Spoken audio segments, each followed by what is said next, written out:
कृष्णपुत्र को दुर्वासा ऋषिंकर अभिशाप और द्वारका भुवन में उत्पात दर्शन। एथु अनंतरे पुणे सुक पादे पूजा करिण विनये पूछे परीक्षित राजा। अर्जुन हस्तिनापुरे हुअन्ते प्रवेश द्वारका भुवने किस कले पीतवास। एक कथा विस्तारी मते कह मुनिवर श्रीहरि चरित शुणी भवु हे विपार। राजार विनय देखी बोलंती से ऋषि स्वर्ग सभा मंडाइण सुरपति बसी। बृहस्पति मुख को चाहिण पूछई श्रीकृष्ण आसिबे केबे स्वर्गपुर को ही। बृहस्पति बोइले क आसिबे सतर दुर्वासारु सजान्तु बेगे मर्त्यपुर। संखुली बाकु कृष्ण को मर्त्यपुरे जीवे ताहांक कुमार माने बाटरे भेटिबे। बालुत कुमार माने खेलुथिबे रंगे कौपिन बिंधी विभूति लेपी होई अंगे। कृष्ण नाम गाई जाउथिबे धीरे धीरे बातुल मनुष्य जाए जेमंत प्रकारे। सही प्रकारे जाउथिबे महाऋषि ताहांकु देखिबे सही श्रीकृष्ण रसीसी। हसिबार देखी ऋषि कुपित होइबे सही क्षणी से पुत्र को अभिशाप देवे। बृहस्पति कहन्तेण एस नक बाणी स्वर्ग ओह्लाई आइले तहु मुनि मणि। देवंकर वचन रे उदवेगे गले द्वारकापुर को सेहु तोरिते चलिले। नवरंगे बेश होई जाउछन्ति मुनि अच्युत गोविंद नाम स्मरि चक्र पाणी। बाइया पराए दिशुछन्ति मुनिवर खंडे दूररू देखिले कृष्णଙ୍କ कुमार। दैवर भियाण जे के करिब आन आपणे भियाण करिछन्ति नारायण। प्रद्युम्न बोलन्ति शुण आरे सांबगद देख देख केउ रूपे आसे मुनि बंद्य। उपहास करी कथा एक पचारिबा तोते गर्भवती स्त्री पराए करिबा। एते कहिण सांबकु नारी बेश कले स्त्री बेश कराइण वस्त्र पिंधाइले। गुप्त भावे लता भितरे रखिले तदंतरे जाई मुनि पाखरे मिलिले। हरस मनरे जाउछन्ति मुनिवर आगे जाई ओगाळिले प्रद्युम्न कुमार। नमस्कार करी तांकु विनय रे कही बोलंती हो सावधाने शुणन्तु गोसाई। आंभर ए स्त्री गोटी गर्भवास हेला कि कारणे एते दिन प्रसवे नहिला। अपार कालरू होइलाणी असकत पुत्र की दुहिता हेब न पाउ तदंत। मुनि बोइले आण हो से नारी तुरीते पुत्र की दुहिता हेब देखी बाटी नेत्रे। कुमार बोइले से हो केभे न आसई तुम्भे सर्वज्ञ पुरुष अट पुण्य देही। परिहास कथा बोली जानी मुनिवर बोइले स्त्रीर गर्भे अछई कुमार। आम्भे तो सर्वज्ञ ताहा जानिलु प्रमाणी ଏହାର ଗର୍ଭରେ ଅଛି ଲୌହ ଶୂଳ ପୁଣି। ଏହି କ୍ଷଣି ସେହି ନାରୀ ପ୍ରସବ କରିବ, ସେ ଲୌହ ମୁଷଳେ ତୁମ୍ଭ ବଂଶ ନାଶ ଯିବ। ଯଦୁ ବଂଶ ଯାକ ତୁମ୍ଭେ ଲଭିବ ବିନାଶ, କୋପ ବହି ସାପ ତାଙ୍କୁ ଦେଲେ ବ୍ରହ୍ମା ଶିଷ୍ୟ। ଅଭିଶାପ ଦେଇ ମୁନି ବେଗେ ଚଳିଗଲେ, ଦ୍ୱାରକା ଭୁବନେ ଯାଇ ପ୍ରବେଶ ହୋଇଲେ। ଦେଖିଲେ ସେ ଉଗ୍ରସେନ ବସିଛି ଆସ୍ଥାନେ, ସାତ ବଂଶ ଅଛନ୍ତି ଯେ ତାଙ୍କ ସନ୍ନିଧାନେ। ଉଦ୍ଧବ କ୍ରୂର ବସୁ ଦେବଙ୍କ ସହିତେ, ରାମକୃଷ୍ଣ ବସିଛନ୍ତି ତାହାଙ୍କ ସଙ୍ଗତେ। ନନ୍ଦ ରାଜା ଆସିଛନ୍ତି ଅଶଙ୍ଖୋଳିବା ପାଇଁ, ଏମନ୍ତ ବେଳେ ମିଳିଲେ ଯାଇ ମୁନି ଯାଇ।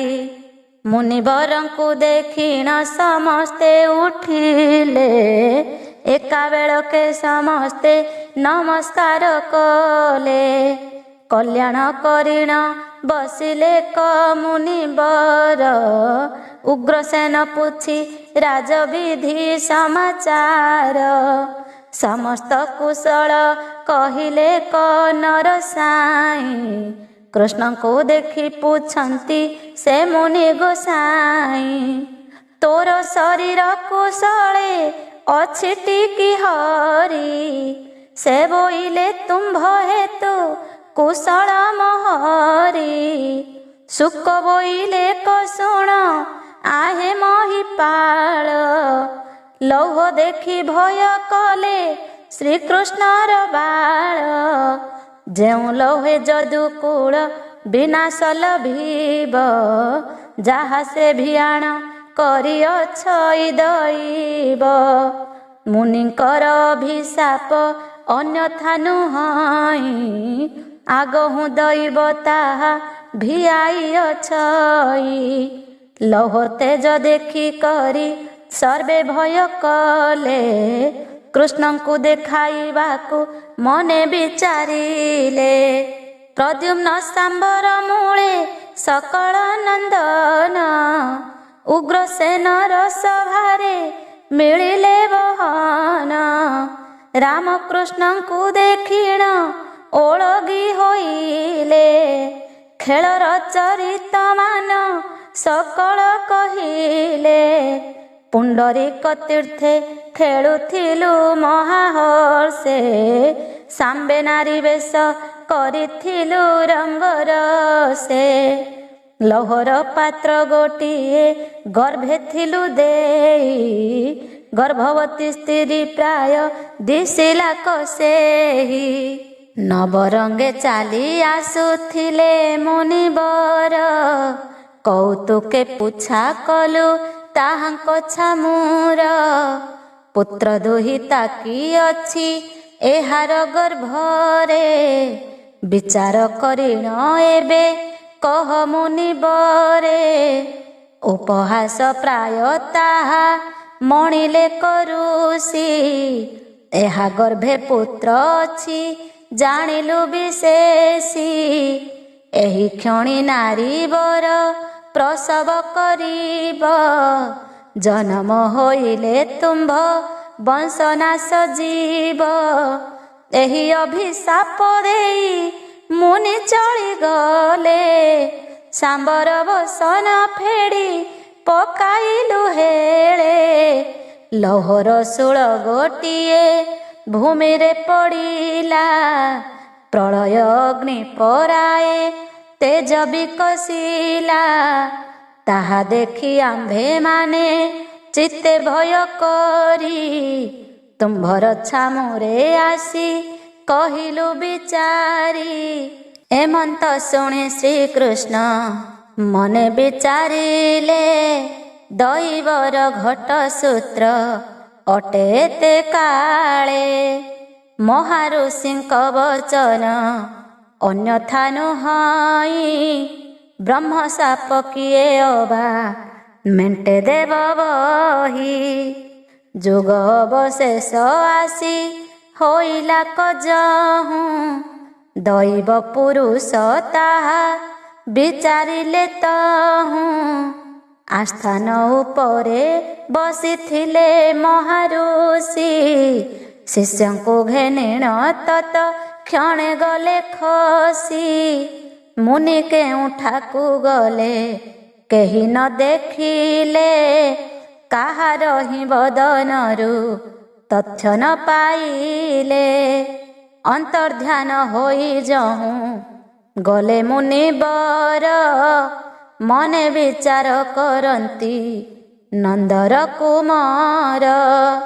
ଉଗ୍ରସେନର ସଭାରୁ ଉଠି ଭଗବାନ, କୁମାରମାନଙ୍କୁ ଘେନି ଚଳନ୍ତି ବହନ। ବଳରାମ ଶୁଣି ମନେ ମହାଭୟ କଲେ, ଯୁଗ ଶେଷ ହେଲା ବୋଲି ମନେ ବିଚାରିଲେ। ରାମକୃଷ୍ଣ ଦୁଇ ଜଣ କୁମାରକୁ ଘେନି, ପୁଣ୍ଡରୀକ ତୀର୍ଥେ ଯାଇ ମିଳିଲେ ତକ୍ଷଣି। ସେମାନଙ୍କୁ ପଚାରିଲେ ଲୌହ ଅଛି କାହିଁ, କୁମାରେ ଦେଖାଇ ଦେଲେ ପଡ଼ିଅଛି ଯହିଁ। ଦେଖି କରି ଭୟ କଲେ ପ୍ରଭୁ ଭାବଗ୍ରାହୀ, ବୋଇଲେ ମହାକର୍କଶ ବଳବନ୍ତ ଏହି। ପରଚଣ୍ଡ ଅଗ୍ନି ଜାଣି ଜଳୁଅଛି ଶୂଳ, ଗୋବିନ୍ଦ ତାହା ଦେଖିଣ ହୋଇଲେ ବ୍ୟାକୁଳ।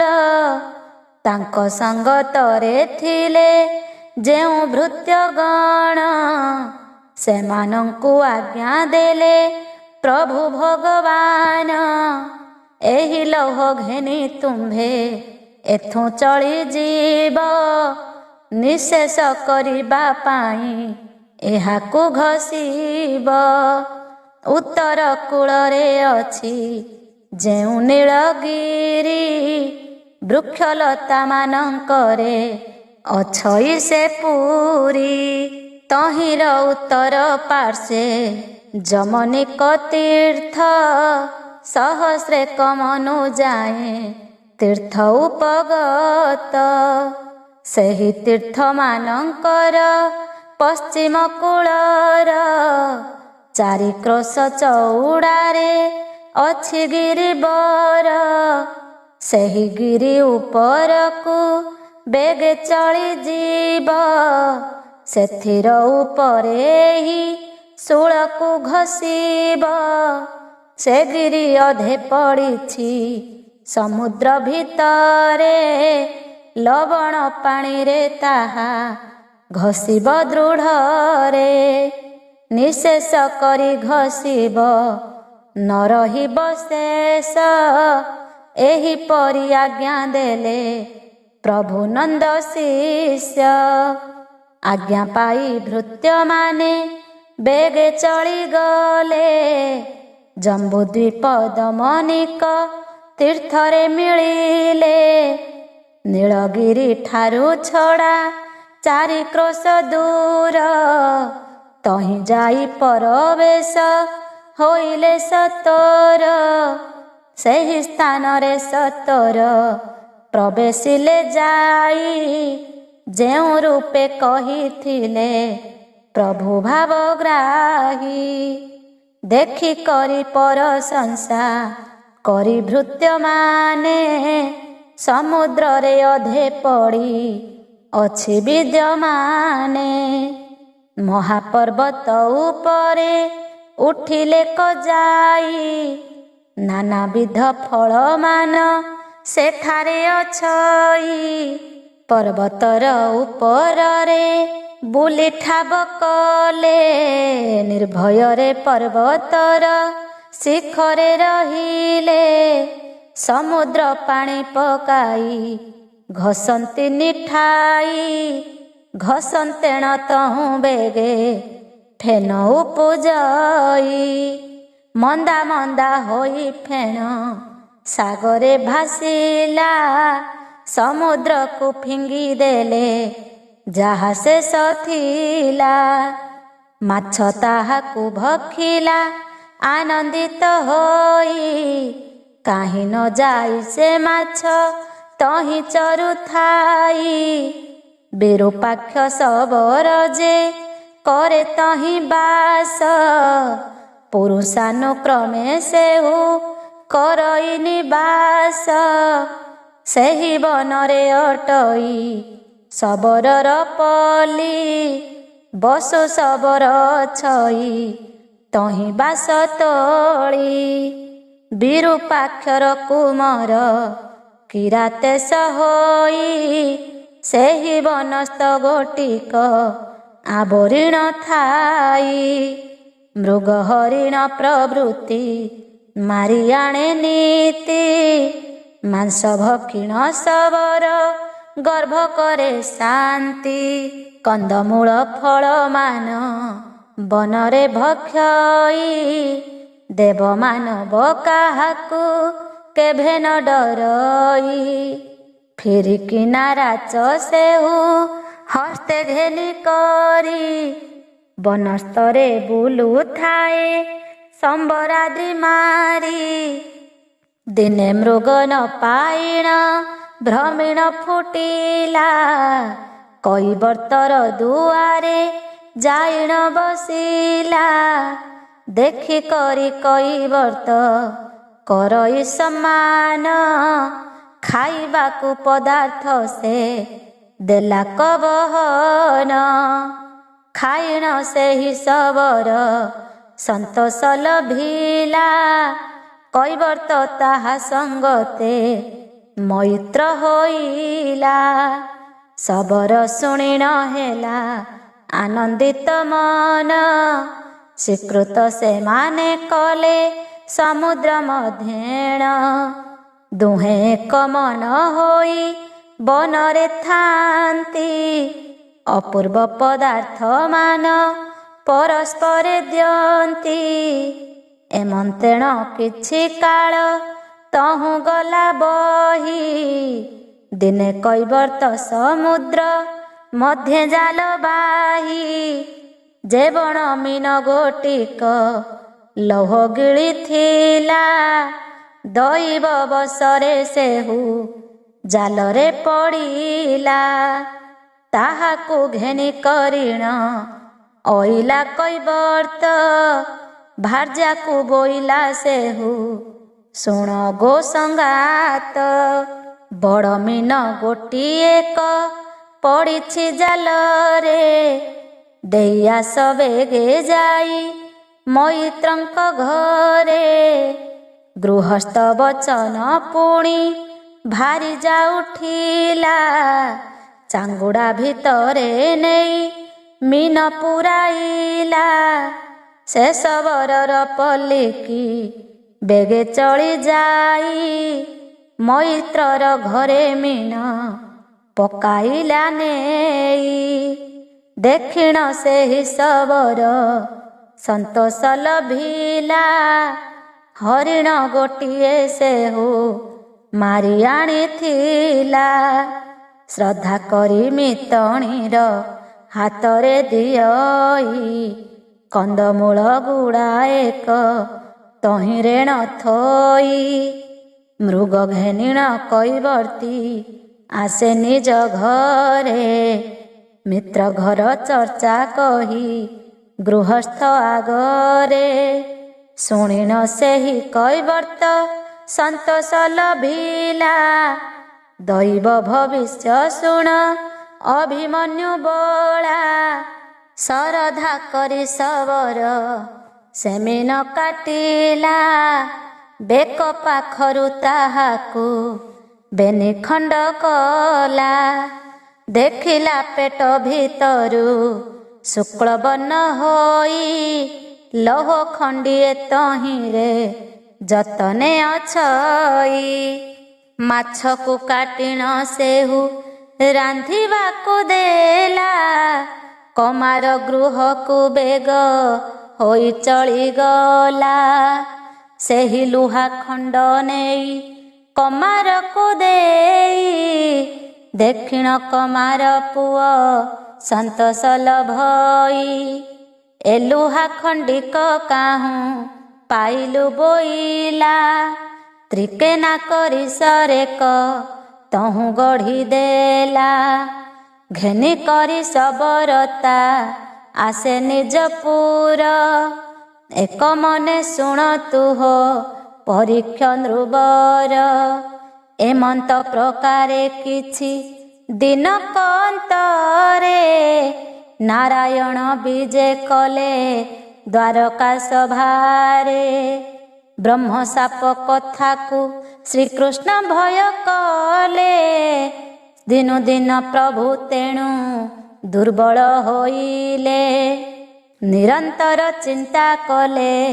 देवनारायण केमंते नाश करिबी एतेक नंदन कुमार मानंकु चाहि भाळुछंती हरि अंगर फूल चंदन लागे विष परी सबु बेଳରେ नबर मध्य पशि थांती गोविंदंकु केही केभे भेट न पांती एही काले उत्पात हेला द्वारकारे कुहुड़ी माड़िला प्राय दिशई दिन रे दैबे बैशाख मास ग्रीष्म अटई से दिन रे बहुत कुहुड़ी प्रकाशई प्रचंड होइण बेगे बहई पवन केड़े बड़ नग्र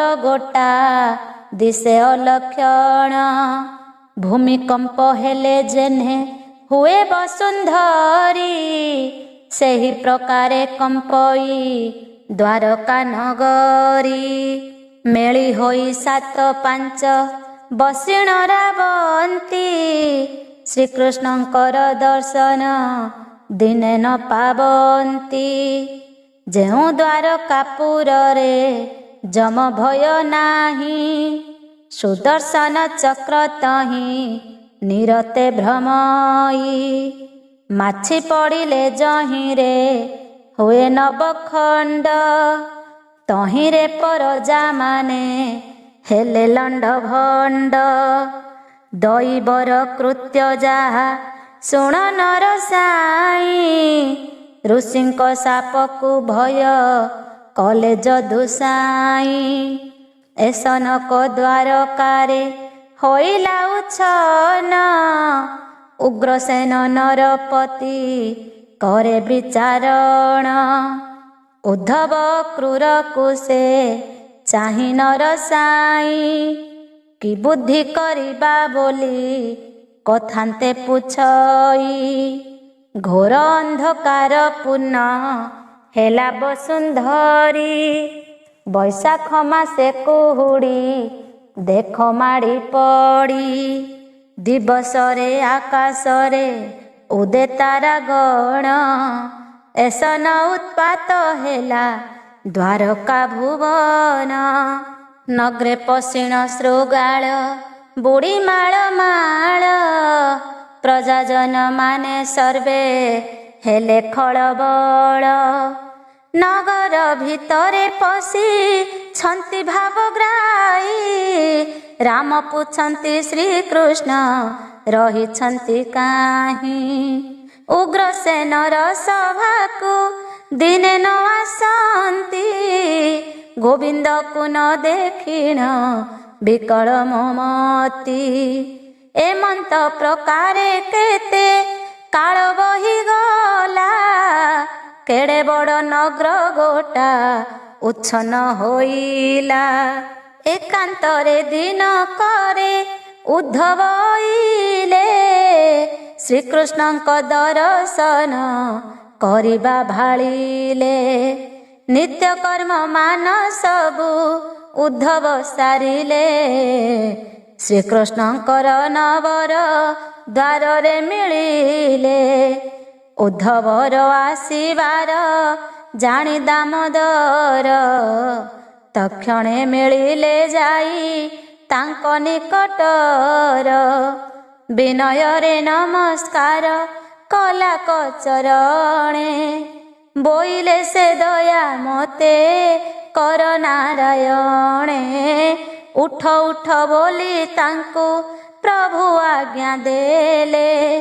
ଶ୍ରୀହସ୍ତରେ ଉଦ୍ଧବକୁ ବହନ ତୋଳିଲେ।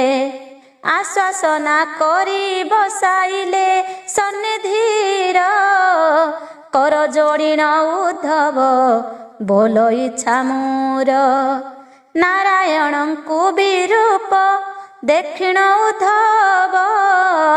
ବୋଲେ ପୁରତେ ଯିବ କିବା ବାସୁଦେବ। ଏକଳେ ବରତେ ଜିକି ଯିବ ନିଜ ପୁରୀ। ଏସନ ପ୍ରକାରେ ମୋତେ ଦିଶୁଛି ମୁରାରୀ। ଶଙ୍ଖ ଚକ୍ର ଗଦା ପଦ୍ମ ନ ସହେ ହସ୍ତର। ପଦ୍ମମୁଖ ଗୋଟିକତ ଦିଶେ ଅସୁନ୍ଦର। ଏହି ଚନ୍ଦ୍ରଶାଳାପୁର ଶୋଭା ପାଉନାହିଁ।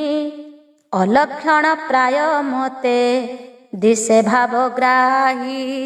ରଙ୍ଗାବତାର ତେଜିଲା ପ୍ରାୟ ମଣୁ ଅଛି। ବିଚାରିଣ ଆଜ୍ଞା ମତେ ଦିଅ ହେ ଶ୍ରୀବତ୍ସୀ।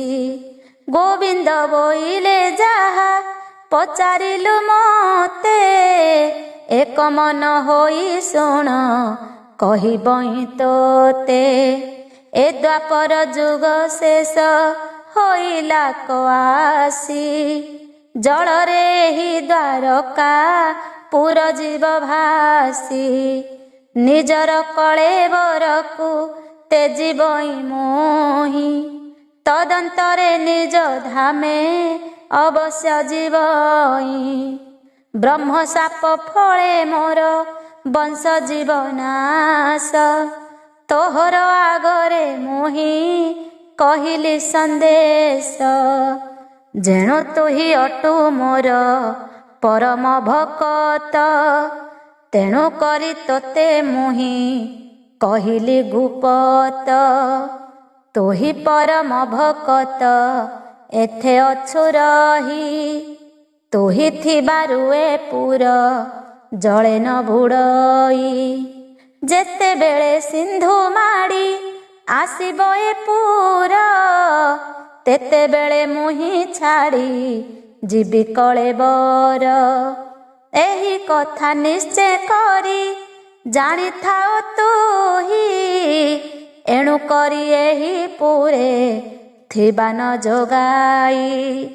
ଶ୍ରୀକୃଷ୍ଣଙ୍କର ମୁଖରୁ ଏ ସନକ ଶୁଣି ସ୍ତମ୍ଭୀଭୂତ ହୋଇ ରହିଲା କବିରମଣି। ବିକଳ ହୋଇଣ ସେହୁ କରଇ ରୋଦନ। ଅନାଥ କରିଣ ମତେ ଯିବୁ ଭଗବାନ। ତୋହର ମୁହିଁ ଶ୍ରୀମୁଖ ନିତ୍ୟ ଦେଖୁଥାଇ।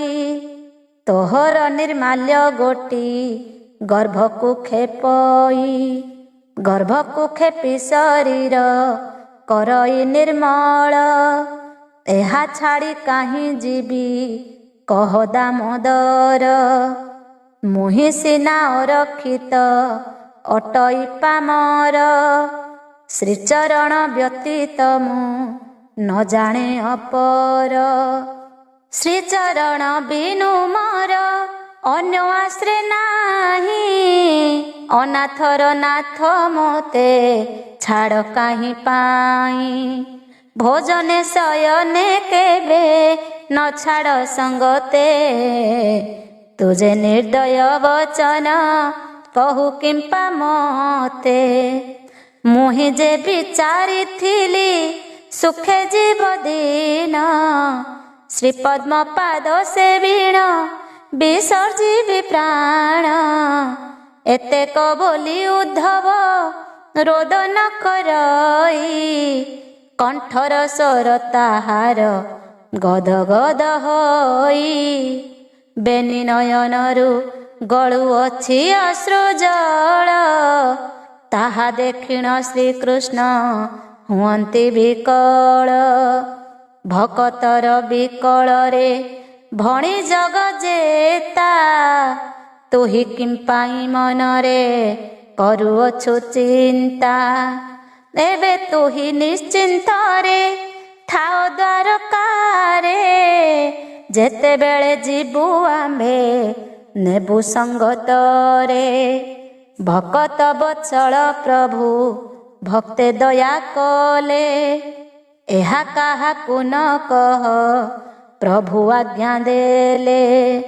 ଯାଅ ଯାଅ ବୋଲି ତାକୁ ଶ୍ରୀମୁଖେ କହିଲେ।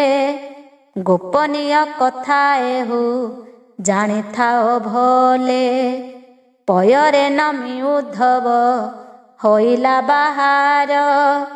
ଦେଖେ ଦିନରେ ଅନ୍ଧାର ଦ୍ୱାରାବତୀପୁର। ଅଦ୍ଭୁତ ଭୟଙ୍କର ଦିଶୁଅଛି ମହି। ମନୁଷ୍ୟଙ୍କର ଅଙ୍ଗରେ ଲକ୍ଷ୍ମୀ ନ ଦିଶଇ। ଯହିଁ ନିତ୍ୟ ଚରଚଇ ସିନ୍ଧୁର ଦୁହିତା। ସେ ପୁର ଗୋଟି ଦିଶଇ ଏଡ଼େ କବସ୍ଥା। ଯେଉଁ କଥା ଶ୍ରୀମୁଖରେ ଭଣିଲେ ମୋହନ। ଏ ପୁର ନିଶ୍ଚେତେ ଯିବେ ନନ୍ଦର ନନ୍ଦନ। ଆପଣାର ଗୃହେ ଯାଇ ପ୍ରବେଶ ହୋଇଲା। ଜଗନ୍ନାଥଙ୍କୁ ମନରେ ସୁମରଣା କଲା। ଗୋବିନ୍ଦ ଗୋବିନ୍ଦ ବୋଲି ସୁମରଇ ମନେ। ଶ୍ରୀକୃଷ୍ଣ ନାମ ଗୋଟିକ ସ୍ମରି ଅନୁକ୍ଷଣେ। ରାମ ନାମ ସୁମରି ଯେ ପୁହାଇ ରଜନୀ। ଗୋବିନ୍ଦଙ୍କର ଚରଣେ ଲଗାଇ ମୂର୍ଧନି। ହୃଦୟର କଷ୍ଟରେ ଯେ ବଞ୍ଚିଥାଇ ଦିନ। ବିଷର ପ୍ରାୟ ମଣିଲା ଭୋଜନ ଶୟନ। ଶୁଣ ଆହେ ପରୀକ୍ଷିତ ଶ୍ରୀକୃଷ୍ଣ ଚରିତ। ହରିବଂଶ ଶୁଣି ପାପ ନଥାଉ ତୋ ଗାତ୍ର।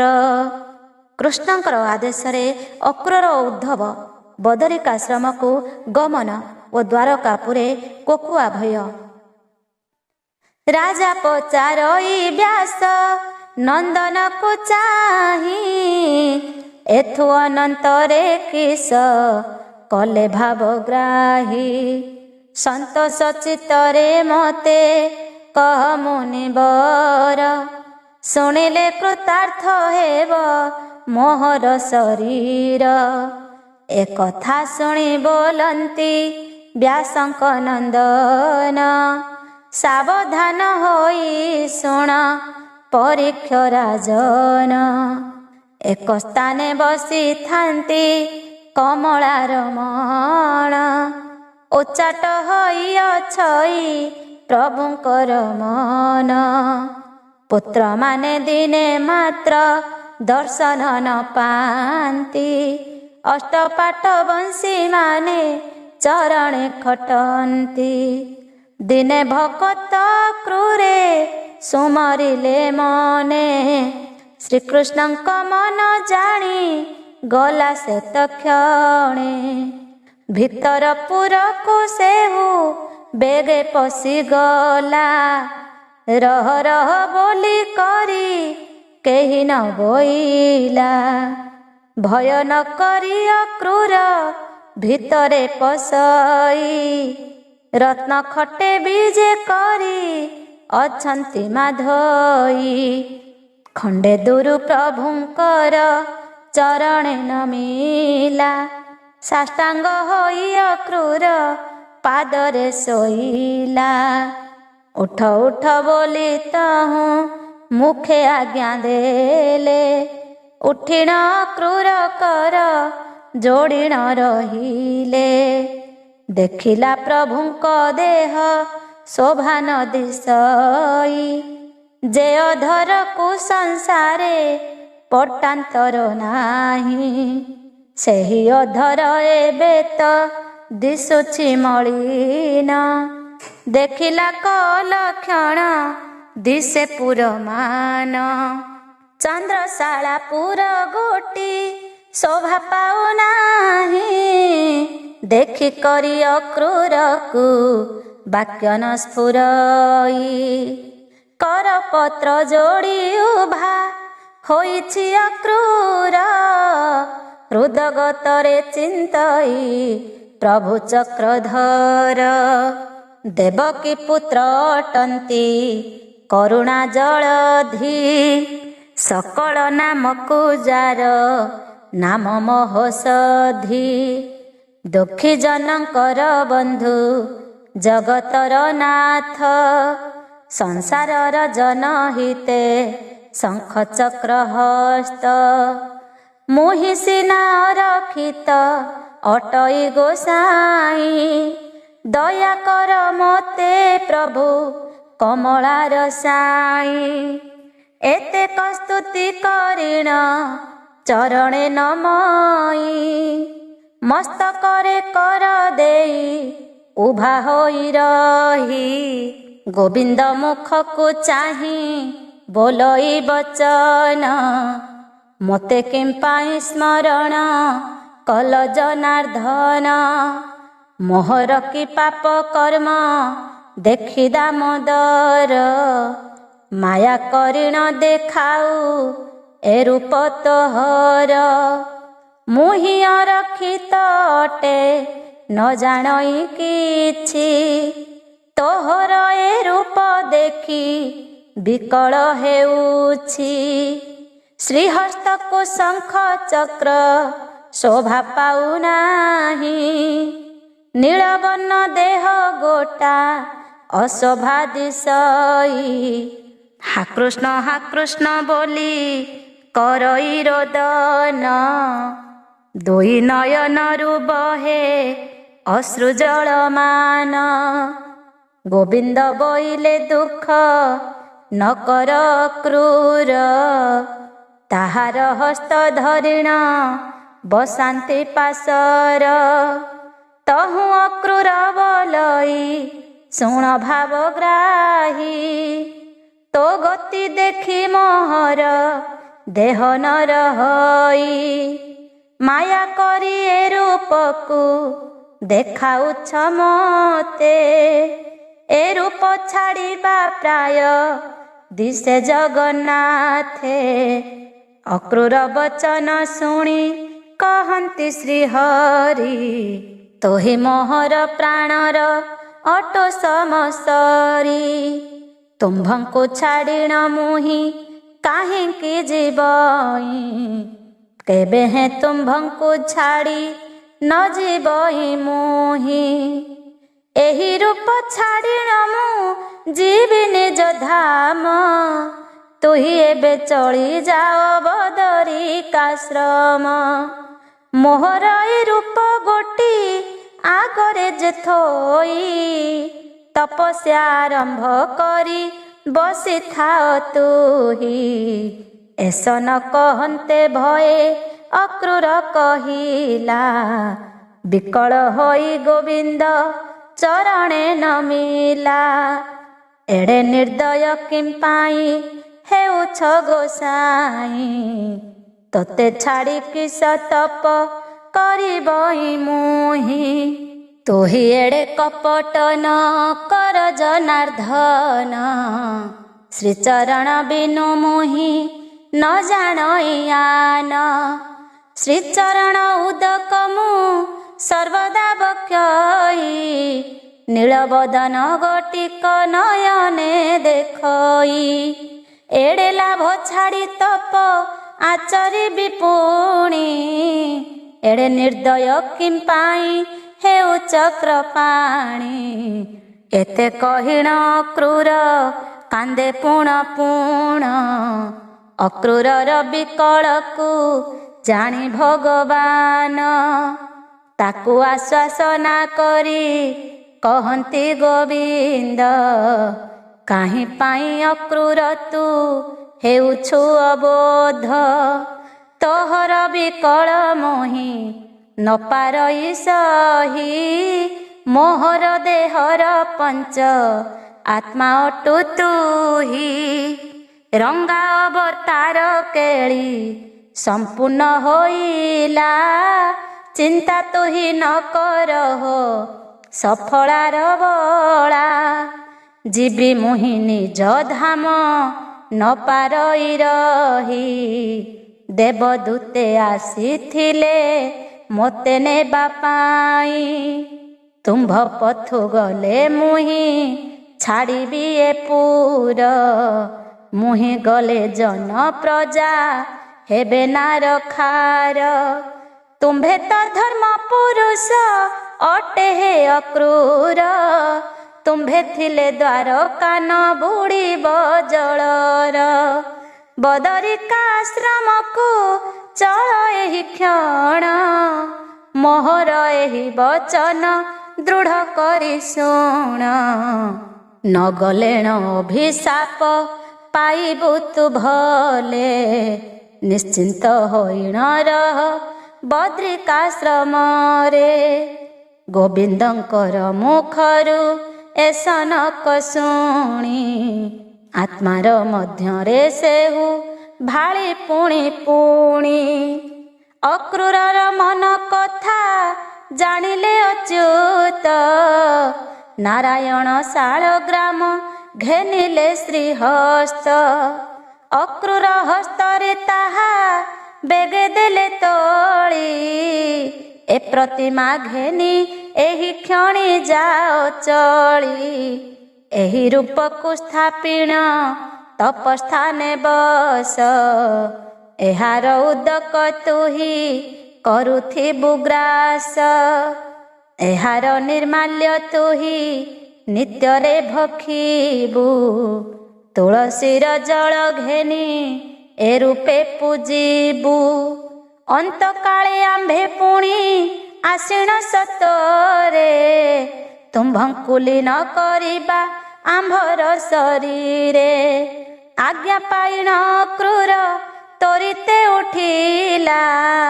ଶ୍ରୀ ଗୋପୀନାଥ ଚରଣେ ନମସ୍କାର କଲା। ଆଜ୍ଞା ପାଇ ଭକ୍ତବର ହୋଇଲା ବାହାର। ଲକ୍ଷ୍ମୀ ନାରାୟଣ ମୂର୍ତ୍ତି ଘେନିଣ ଶିରର। ଦ୍ୱାରକା ଭୁବନ ବୀର ବାହାର ହୋଇଲା। ବଦରିକାଶ୍ରମରେ ଯାଇଣ ମିଳିଲା। ଚିତ୍ର ବିଚିତ୍ର ପ୍ରାସାଦ ଗୋଟିଏ ଭିଆଇ। ଲକ୍ଷ୍ମୀ ନାରାୟଣ ମୂର୍ତ୍ତି ତହିଁରେ ସ୍ଥାପଇ। ସେହି ରୂପକୁ ସେ ଧ୍ୟାନ କରିଣ ବସିଲା। ଧନ ଜନ କୁଟୁମ୍ବାଦି ସବୁ ପାସରିଲା। ଶ୍ରୀକୃଷ୍ଣ ନର ହରି ମୁକୁନ୍ଦ ମୁରାରି। ନିଶ୍ଚିନ୍ତେ ଜପିଲା ସେହି ସକଳ ପାସରି। ଯେତେବେଳରେ ଅକ୍ରୂର ବାହାରିଣ ଗଲା। ଗୋବିନ୍ଦଙ୍କ ମନ ତହୁଁ ଉଷତ ହୋଇଲା। ପୁଣି ହିଁ ସେ ଉଦ୍ଧବକୁ ସୁମରିଲେ ମନେ। ଉଦ୍ଧବ ଆସନ ଗୋଟି ଟଳେ ତତ୍କ୍ଷଣେ। ଗୃହ ଭିତରୁ ଉଦ୍ଧବ ବାହାର ହୋଇଲା। ଗୋବିନ୍ଦଙ୍କ ଚରଣରେ ନମସ୍କାର କଲା। ନମସ୍କାର କରିଣ ସେ କହଇ ବଚନ। କି ନିମନ୍ତେ ସୁମରଣା କଲ ନାରାୟଣ। ଶ୍ରୀହରି ଆଜ୍ଞା ଦିଅନ୍ତି ଯାଅ ତପେ ତୁହି। ତୁ ଗଲେ ମୁହିଁ ଛାଡ଼ିବି ଏବେ ନିଜ ଦେହି। ଏ କଥା ଶୁଣି ଉଦ୍ଧବ ଚରଣେ ନମଇ। ଭୋ ପ୍ରଭୁ କେଭେ ତୋତେ ନ ଛାଡ଼ିବି ମୁହିଁ। ଉଦ୍ଧବ ଭକ୍ତର ମନ ଜାଣି ଚକ୍ରପାଣି। ମାୟା କରି ତାର ମନ ମୋହିଲେ ସେ ପୁଣି। ତହୁଁ ଶ୍ରୀକୃଷ୍ଣ ବୋଲନ୍ତି ଶୁଣ ମହାବୀର। ତପସ୍ଥାନେ ବେଗେ ଯାଅ ବିଳମ୍ବ ନ କର। ଏତେ କହି ଚରଣର ପାଦୁକା ଘେନିଲେ। ଉଦ୍ଧବର ହସ୍ତକୁ ସେ ବଢ଼ାଇଣ ଦେଲେ। ଏହା ଘେନି ବଦରିକା ଯାଅ ବେଗେ ଚଳି। ହରସ ହଇଣ ଆଜ୍ଞା ଦିଅନ୍ତି ବନମାଳୀ। ଉତ୍ତରାଙ୍କୁରେ ବସିଣ ତପ ଆରମ୍ଭିବୁ, ମୋହର ଏହି ରୂପକୁ ହୃଦୟରେ ଧରିବୁ।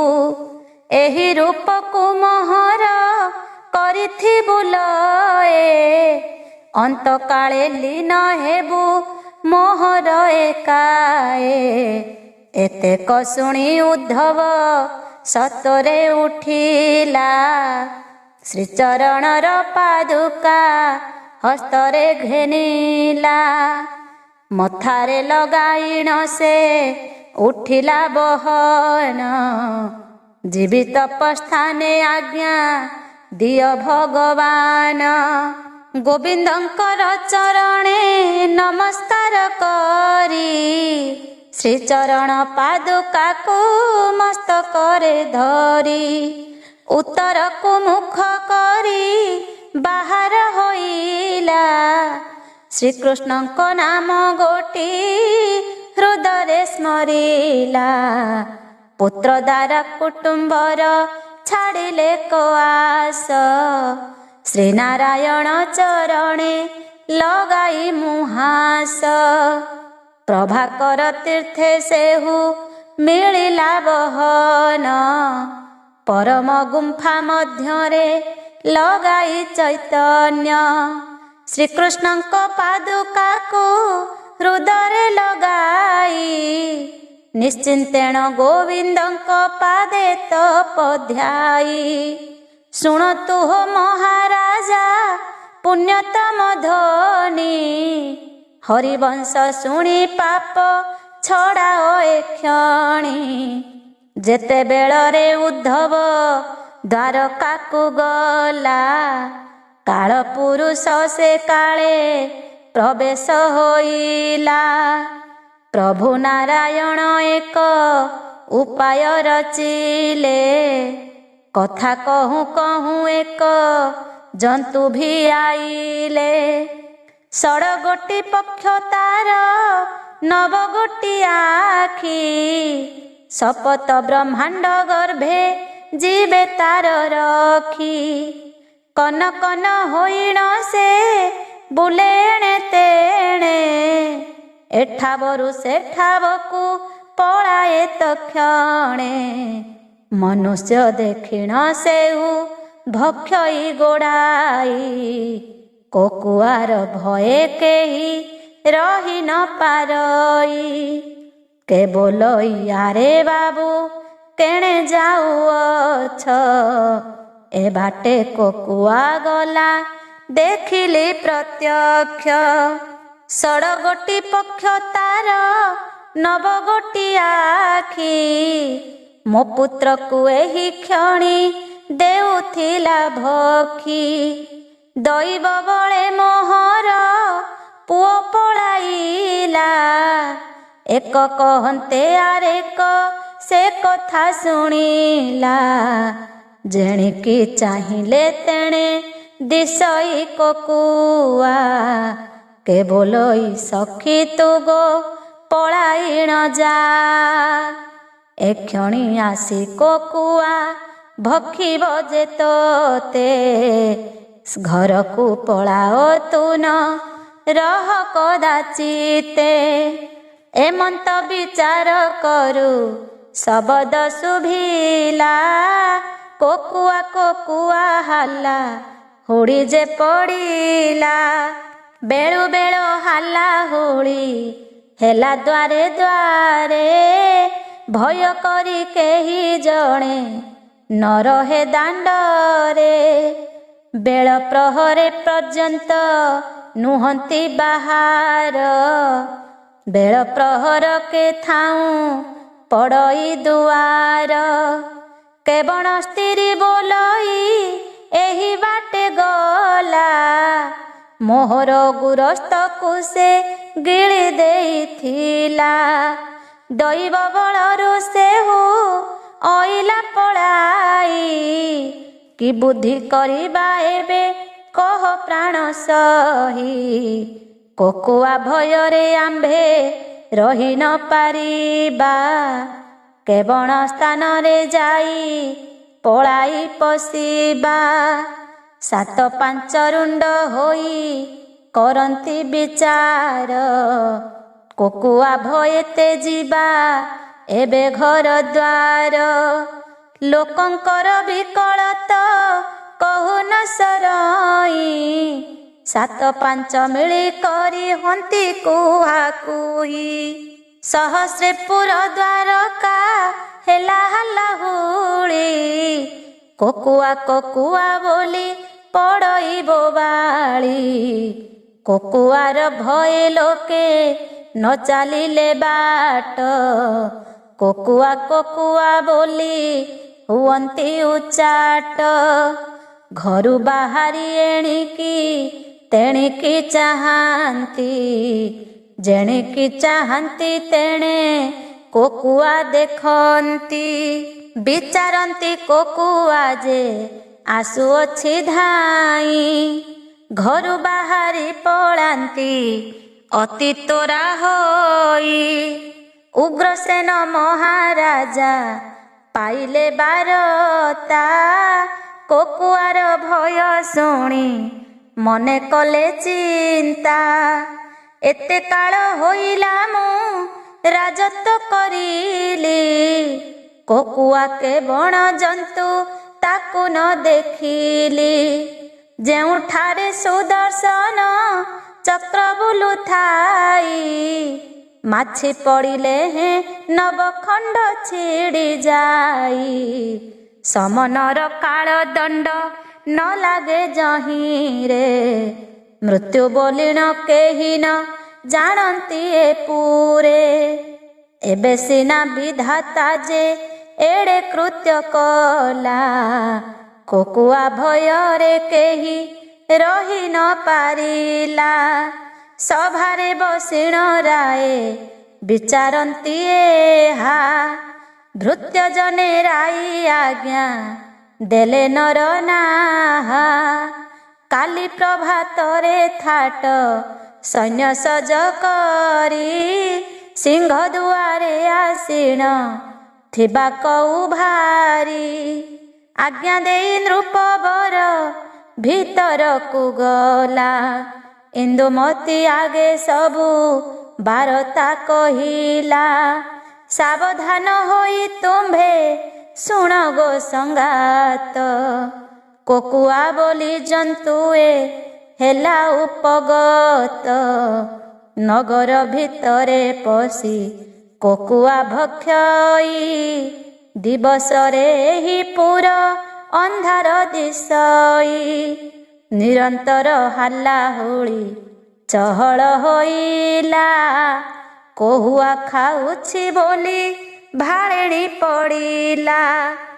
କେହୁ ବୋଲଇ ମୋହର ଖାଇଲା ପୁଅକୁ, କେହୁ ବୋଲଇ ମାଇଲା ମୋହର ସ୍ୱାମୀକୁ।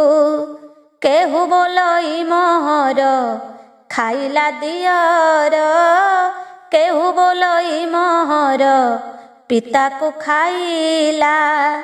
କେହୁ ବୋଲଇ ମୋହର ଘରେ ପଶୁଥିଲା, କବାଟ କିଳିଲି ବୋଲି ପଶି ନ ପାରଇ। ବାହାରେ ଥିଲା ବେଳକୁ ଖାଇଲା ଗୋଡ଼ାଇ, କେହୁ ବୋଲଇ କୁଣିଆ ମୋର ଆସୁଥିଲା। ବାଟରେ ଆସନ୍ତେ ତାକୁ ଗୋଡ଼ାଇ ଖାଇଲା। ଏହି ରୂପେ ହାଲାହୁଳି ପଡ଼ିଛି ନଗରେ, ବେଳ ପ୍ରହରେ କଥାଉଁ ପଶନ୍ତି ଗୃହରେ। ହେଉ ବେଳ ପ୍ରହରକେ ଫେଡ଼ି ଦ୍ୱାର ମାନ, କୋକୁଆ ଭୟେ ଡରନ୍ତି ନର ନାରୀ ଗଣ। କି ବୁଦ୍ଧି କରିବା ଏବେ କହ ପ୍ରାଣ ସହି, ଇନ୍ଦୁମତୀ ବୋଲେ ରାମ କୃଷ୍ଣ ଛନ୍ତି କାହିଁ। ସଭାକୁ ସେନ ଆସନ୍ତି ବୋଲେ ଉଗ୍ରସେନ, ଦିନେ ମାତ୍ର ନ ଦେଖିଲି ଦେବ ଜନାର୍ଦ୍ଦନ। ଏକ ଦିନେ ବସୁଦେବେ ପଚାରିଲି ମୁହିଁ, ରାମକୃଷ୍ଣ ସଭାକୁ ନ ଆସନ୍ତି କିମ୍ପାଇଁ? ତହୁଁ ସେ ଉତ୍ତର ଦେଲେ ଅନ୍ତପୁରେ ଥାଇ। ନିତ୍ୟ କର୍ମ କରନ୍ତି ଗୃହ ମଧ୍ୟରେ ରହି। କେବଳ ଚରିତ ଏହା ନ ପାରିଲୁ ଜାଣି। ଦୈବ ପୁରୁଷ ଯାହା ଘଟାଇଛି ଆଣି। ଇନ୍ଦୁମତୀ ପୁଛେ ତାର କି ପ୍ରକାରେ ଗାତ୍ର। କେମନ୍ତେ ବର୍ଣ୍ଣ ଅଟଇ କେଉଁଠାରେ ଜାତ। ଏହା ମୋତେ ବୁଝାଇଣ କହ ନରସାଇଁ। ଏସ ନକ ବୋଲି ରାଣୀ କର ଯୋଡ଼ି କହି। ରାଣୀର ବଚନ ଶୁଣି ରାଜା ବଖାଣନ୍ତି। ଯାହା ତୁ ହି ପଚାରିଲୁ ଶୁଣ ରୂପବତୀ। ଷଡ଼ଗୋଟି ପକ୍ଷ ତାର ନବଗୋଟି ନେତ୍ର। ଷଡ଼ଗୋଟି ଗୋଡ଼ ତାର ଭୟଙ୍କର ଗାତ୍ର। ଜନ ମନୁଷ୍ୟ ବାଟରେ କେହି ନ ରହଇ। ଗୃହର ମଧ୍ୟରେ ପଶି ଭକ୍ଷଣ କରଇ। ଥାଟ ସଜ କରି ଆମ୍ଭେ କୋକୁଆ ମାରିବା। ତେବେ ସିନା ଲୋକଙ୍କର ଦୁଃଖ ପାସରିବା। ରାଣୀ ବୋଇଲେ କଥା ବୋଲୁଛ କିମ୍ପାଇଁ? ତୁମ୍ଭର ମାରନ୍ତେ କିବା କୋକୁଆ ମରଇ। ରାଣୀର ବଚନ ଶୁଣି ରାଜା ତୁନି ହେଲା। ଏସ ନକ ସମୟରେ ରଜନୀ ପାହିଲା। ଥାଟ ସଜ ହୋଇ ମିଳି ଗଲେ ସିଂହ ଦ୍ୱାରେ। କୋକୁଆ ମାରିବେ ବୋଲି ସଜ ହୋଇଗଲେ। ହାତୀ ରଥି ପଦାତିକ ସମସ୍ତେ ଅଇଲେ। ଅଶ୍ୱାରୋହୀ ମାନେ ଅଶ୍ଵ ବେଗେ ଧୁଆଇଲେ। ଆଗେ ଭୁଡ଼ଙ୍ଗିଆ ମାନେ କଢ଼ାଇଲେ ବାଟ। କୋକୁଆକୁ ମାରିବାକୁ ଚଳାଇଲେ ଥାଟ। ମାର ମାର ଧର ଧର ଶବଦ ଶୁଭଇ। ଅଦ୍ଭୁତେ ସେ କୋକୁଆ ବାହାର ହୁଅଇ। ଅଶ୍ୱାରୋହୀ ମାନେ ଦେଖି ଅଶ୍ଵ ଧୁଆଇଲେ। ସହସ୍ରେକ ଅଶ୍ୱାରୋହୀ କୋକୁଆ ବେଢ଼ିଲେ। କୁନ୍ତ ତୀକ୍ଷ୍ଣ ଶରମାନ ମାରନ୍ତି ନିଠାଇ। ଦୈବୀ ମାୟାରେ ତାହାର ଦେହେ ନ ବାଜଇ। ଯାହା ଜଗତର ନାଥ କରିଛି ଭିଆଣ। ତାହାକୁ କାହିଁ ଭେଟ ସେ ପାଇବ ରାଜନ। ମାୟାବୀ ପୁରୁଷ ସେହି ଅନ୍ତର୍ଧ୍ୟାନ ହେଲା। କୋକୁଆ ନ ଦେଖି ରାଜା ବାହୁଡ଼ି ଅଇଲା। ନଗର ମଧ୍ୟରେ ରାଏ ହୋଇଲେ ପ୍ରବେଶ। କୋକୁଆର ଚରିତକୁ କହି ରାଣୀ ପାଶ। ସୈନ୍ୟମାନେ ଚଳିଲେ ଯେ ଯାହାର ପୁର। ଶୁଣ ପରୀକ୍ଷିତ ରାଜା ନୃପତି ଶେଖର। କୋକୁଆ ଭୟରେ ଲୋକେ ରହି ନ ପାରିଲେ। ବୃଦ୍ଧ ଲୋକମାନେ ମିଳି କଥାନ୍ତ ଭାଳିଲେ। ବୟସ ଅଧିକ ଲୋକେ କରନ୍ତି ବିଚାର। କୋକୁଆ ବୋଲିଣ ଜନ୍ତୁ ନ ଦେଖ ନେତ୍ରର। ଏଡ଼େ ବିପରୀତ ଜନ୍ତୁ କାହୁଁ ପ୍ରବେଶିଲା। ଏଡ଼େ ବଡ଼ ନଗ୍ର ଗୋଟା ନାର ଖାର କଲା। ଚାଲ ସର୍ବେ ପ୍ରବେଶିବା ଶ୍ରୀକୃଷ୍ଣ ଛାମୁର। ଜଗତର କର୍ତ୍ତା ସେହୁ ସବୁରି ଠାକୁର। ଦୀନବନ୍ଧୁ ଅଟନ୍ତି ସେ ଆରତ ଭଞ୍ଜନ। ଆମ୍ଭର ଦୁଃଖ କରିବେ ଅବା ନିବାରଣ। କୋକୁଆ ଭୟରୁ ଯେବେ କରିବେ ସେ ପାରି। ତେବେ ଜନ ଜନ୍ତୁ ରକ୍ଷା ହେବେ ଏହି ପୁରୀ। ଏସନକ ବିଚାରକୁ କରି ନଗ୍ରଜନ ଆଗ ଯାଇ ଗୋବିନ୍ଦଙ୍କୁ କରିବା ଦର୍ଶନ। ଆମ୍ଭମାନଙ୍କୁ ଯଦ୍ୟପି କରିବେ ସେ ଦୟା, ତେବେ ରକ୍ଷା ହେବ ଆମ୍ଭ ମାନଙ୍କର କାୟା। ଏ ସମୟେ ଜଣେ ବୃଦ୍ଧ କଥାଏ ବୋଇଲା, କୁଳକ୍ଷୟ ହେବା ପ୍ରାୟ ମୋତେ ଦୃଶ୍ୟ ହେଲା। ଯାହାଙ୍କ ଭୟରେ ଯମ ନ ପାରଇ ପଶି, ସେ ନଗ୍ରେ କୋକୁଆ ଭୟ ହୋଇଲା କଆସି। ସେ ଜଗନ୍ନାଥ ଅଟନ୍ତି ତ୍ରିଭୁବନପତି, କୋକୁଆକୁ ଭୟ କିମ୍ପା କରିବେ ଶ୍ରୀପତି। ଏହି ସକାଶରୁ ମୁହିଁ ବିଚାରିଛି ଏହା, ଏ ପୁର ନିଶ୍ଚୟ ତେଜି ଯିବେ ଚଉବାହା।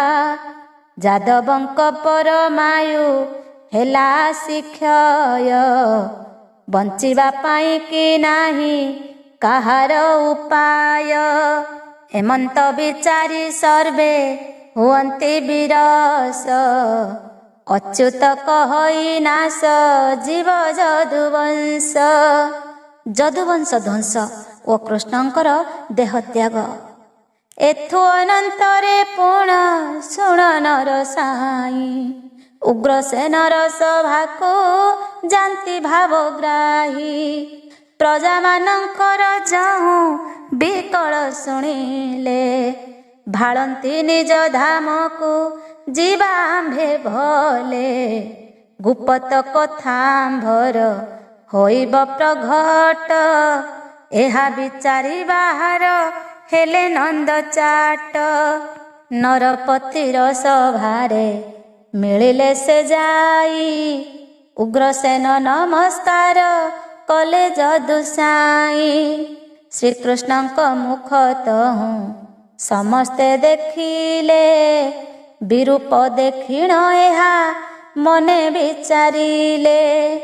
ଆସ୍ଥାନର ଉପରେ ବସିବା ଯେ ବେଳରେ, ବଳରାମ ପ୍ରଭୁ ଯାଇ ମିଳିଲେ ସେଠାରେ। ତାହାଙ୍କୁ ଦେଖି ଶ୍ରୀକୃଷ୍ଣ ଓଳଗି ହୋଇଲେ, ଭାଇଙ୍କୁ ଦେଖିଣ ସେହୁ ବଚନ ଭାସିଲେ। କୋକୁଆ ଭୟ ଏ ପୁରେ ହୋଇଲା ଅପାର, କି ବୁଦ୍ଧି କରିବା ଏବେ କହ ହଳଧର। ବଳରାମ ଏହା ଶୁଣି ଅଳପ ହସିଲେ, କାଲି କୋକୁଆ ମାରିବା ନିଶ୍ଚୟ ପ୍ରଭାତରେ। ଉଗ୍ରସେନ ଚାହିଁ ବଦୟନ୍ତି ନାରାୟଣ, କେମନ୍ତ ପ୍ରକାରେ ତାକୁ ମାରିବା ରାଜନ। ନୃପତି ବୋଲନ୍ତି ମୁହିଁ ଥାଟ ସଜ କରି, ମାରିବା ନିମନ୍ତେ ଗଲି କୋକୁଆକୁ ହେରି। ଥାଟ ସଜ କରି ମୁହିଁ କୋକୁଆ ବେଢ଼ିଲି, କୁନ୍ତ ଯଷ୍ଟି ନାରା ଚମୁ ଅନେକ ମାଇଲି। ମାୟା ବିଅଟଇ ସେହୁ ତେଣେ ପଳାଇଲା, ଦେଖୁ ଦେଖୁ ବେଗେ ଯାଇ କାହିଁଲି ନ ହେଲା। ଖୋଜି ଖୋଜି ମୁହିଁ ଆଉ ନ ପାଇଲି ଭେଟ, ବାହୁଡ଼ି ନଇଲି ମୁଁ ଘେନି ନିଜ ଥାଟ। ଶ୍ରୀକୃଷ୍ଣ ବୋଇଲେ ଚିନ୍ତା ନ କର ହରାଏ, ରାତ୍ର ପ୍ରଭାତ ହୋଇଲେ କରିବା ଉପାଏ। ଥାଟ ଘେନି ତୁମ୍ଭେ ମାନେ ଯିବ ଏକ ଆଡ଼େ, ବଳରାମଙ୍କୁ ଘେନି ମୁଁ ଯିବି ଅନ୍ୟ ଆଡ଼େ। ଯହୁଁ ସଭାରେ ପ୍ରତିଜ୍ଞା କଲେ ଆଦି କନ୍ଦ, ପ୍ରଜାମାନଙ୍କ ମନରେ ଜନ୍ମିଲା ଆନନ୍ଦ। ଏସନକ ବିଚାରକୁ କରି ହୃଷିକେଶ, ଏକାନ୍ତେ ବଳରାମଙ୍କୁ ହକାରିଲେ ପାଶ। କାଲି ପ୍ରଭାତରେ ତୁମ୍ଭେ ନନ୍ଦନଙ୍କୁ ଘେନି, ଆପେ ମଧ୍ୟ ବାହାର ଯେ ହେବ ତତକ୍ଷଣି। ଆମ୍ଭେ ପୁତ୍ର ନାତି ଘେନି ହୋଇବୁ ବାହାର, ନଗ୍ରଜନଙ୍କର ଭୟ ହେବ ତହୁଁ ପାର। କୋକୁଆକୁ ବେଢ଼ି ମାରି ବାଟି ଯେତେବେଳେ ସ୍ନାନ କରିବା ଯାଇ ପ୍ରଭାସ ତୀର୍ଥରେ ଦୁର୍ବାସା ମହର୍ଷିଙ୍କର ସାପ ଅଛି ମତେ। ଯଦୁବଂଶ ଯାକ ନାଶ ହୋଇବେ ସମସ୍ତେ। ବ୍ରହ୍ମ ଅଭିଶାପ କେବେ ଅନ୍ୟଥା ନୁହଁଇ। ଦାନ ଧ୍ୟାନ କଲେ ବ୍ରହ୍ମ କଳୁଷ ଖଣ୍ଡଇ। ମିଷ୍ଟାନ୍ନ ଦେଇଣ ବିପ୍ର ମାନଙ୍କୁ ତୋଷିବା। ଚାଟୁ କରିଣ ତାହାଙ୍କୁ ବଚନ କହିବା। ଆମ୍ଭର ବଚନେ ବିପ୍ରେ ଆନନ୍ଦ ଲଭିଲେ। ବ୍ରାହ୍ମଣର ଅଭିଶାପ ପାର ହେବା ଭଲେ। ପ୍ରଭାସ ତୀର୍ଥର ଜଳେ ସ୍ନାନ କରନ୍ତେଣ। ବ୍ରହ୍ମ ଅଭିଶାପ ବା ହୋଇବ ଖଣ୍ଡନ। ମାୟାରେ ବଳରାମଙ୍କୁ ଶ୍ରୀକୃଷ୍ଣ ମୋହିଲେ। ଗୋବିନ୍ଦଙ୍କର ମାୟା ସେ ଜାଣି ନ ପାରିଲେ। ତାହାଙ୍କର ଦେବୀ ମାୟା ଲାଗିଲା ସବୁଙ୍କୁ। ବଳରାମ ପ୍ରତେ ଗଲେ କୃଷ୍ଣ ବଚନକୁ। ସଂକର୍ଷଣ ପ୍ରବେଶିଲେ ତାଙ୍କ ନିଜ ପୁର। ରେବତୀଙ୍କ ସଙ୍ଗେ ସେହୁ କରନ୍ତି ବିଚାର।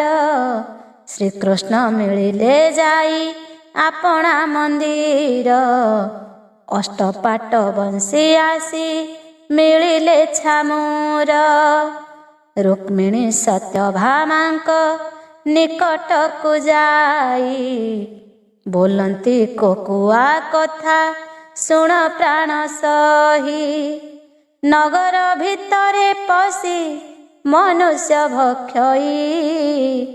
ନଗର ଯାକରେ ହାଲ୍ଲା ହୁଳି ପଡ଼ିଛଇ। କାଲି ପ୍ରଭାତ ସମୟେ ପୁତ୍ର ନାତ୍ରୀ ଘେନି। ଖୋଜିଣ ତାକୁ ମାରିବ ଶୁଣ ଗୋମିତଣୀ। ସତ୍ୟଭାମା ରୁକ୍ମିଣୀ ଯେ ଶ୍ରୀକୃଷ୍ଣେ ପୁଛନ୍ତି। କୋକୁଆ ବୋଲିଣ ସେହୁ ଅଟେ କେଉ ଜାତି। ଗୋବିନ୍ଦ ବୋଇଲେ ତାର ଷଡ଼ଗୋଟି ପକ୍ଷୀ। 6 ଗୋଟି ଗୋଡ଼ ତାର 9 ଗୋଟି ଆଖି। ନଖ ମୁଖ ନାରାଚର ପରାଏ ଦିଶଇ। ଦନ୍ତ ମୁଖ କୁନ୍ତ ମୁନ ପରାଏ ଲାଗଇ। ଜନ ମନୁଷ୍ୟ ସକଳ ପଡ଼ିଲେ ଛାମୁରେ। ନିର୍ଭୟରେ ଭକ୍ଷଇ ସେ ନ ଡରି କାହାରେ। ଦ୍ୱାରକାପୁରର ଲୋକେ ରହିଲେ ଗୁପତ। ଜନ ମନୁଷ୍ୟ କୋକୁଆ ଭକ୍ଷେ ଅପ୍ରମିତ। ତାହାର ଭୟରେ କେହି ନ ଚାଲନ୍ତି ବାଟ। ସହସ୍ରେ ପୁର ଦ୍ୱାରକା ହୋଇଲା ଉଚାଟ। ବିକଳରେ ପ୍ରଜାମାନେ ଗୁହାରି କରିଲେ। ମାରି ନ ପାରିଣ ରାଜା ବାହୁଡ଼ି ଅଇଲେ। କାଲି ପ୍ରଭାତରେ ବଳ ରାମଙ୍କୁ ଘେନିଣ। ପୁତ୍ର ନାତି ମିଳି ଆମ୍ଭେ ମାରିବୁ ବହନ। ସେମାନେ ଶୁଣି ମନରେ ହରଷ ହୋଇଲେ। ଗୋବିନ୍ଦ ଭୟରେ କେହି କଥା ନ କହିଲେ। ବୋଇଲେ ଦଇବ ଯାହା କରିଛି ଘଟନ। ଅନ୍ୟଥା କରିବ କିଏ କାହାର ଲିଖନ। ଏଥୁ ଅନନ୍ତରେ ପୁଣି ଦେବ ନାରାୟଣ। ପ୍ରଦ୍ୟୁମ୍ନ ଶାମ୍ବକୁ ପାଶେ ହକାରିବ ହନ। ତୋରିତେ ମିଳିଲେ ଆସି ସମସ୍ତ କୁମାର। ନମସ୍କାର କଲେ ବେଗେ ପିତାଙ୍କ ପୟର। କରପତ୍ର ଯୋଡ଼ି ଅଗ୍ରତରେ ଉଭା ହେଲେ। କି ନିମନ୍ତେ ହକାରିଲେ ବୋଲି ନ ବୋଇଲେ।